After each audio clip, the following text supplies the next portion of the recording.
மத்திய சுரங்கத்துறை அமைச்சருக்கு எழுதிய கடிதம் நீர்வளத்துறை அமைச்சர்.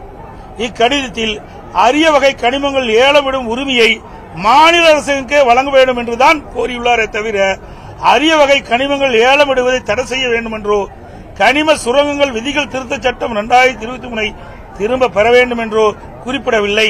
மேலும் தமிழகத்தில் மதுரை மாவட்டத்தில் டங்ஸ்டன் சுரங்கம் அமையக்கூடாது என்று வலியுறுத்தல, எதையுமே சொல்லல. ஏற்கனவே மத்திய சுரங்கத்துறை அமைச்சகம் நாடாளுமன்றத்தில் ஒரு சட்ட மசோதா கொண்டாடுறாங்க. அப்போ அரிய வகை கனிமங்களை மத்திய அரசே குத்தகை விட வேண்டும் தான், மத்திய அரசாங்கமே அந்த உரிமத்தை வழங்க வேண்டும் என்றுதான் இந்த சட்டம் நிறைவேற்றப்படுது. அத மாநில அரசு கேட்குது. அதுக்கு தான் கடிதத்தில் குறிப்பிட்டிருக்கார். ஆனால் இதையெல்லாம் திரித்து மக்களிடத்தில் குழப்பத்தை ஏற்படுத்தி இவர்கள் செய்த தவறை மறைப்பதற்காக எங்கள் மீது அம்மாண்டமான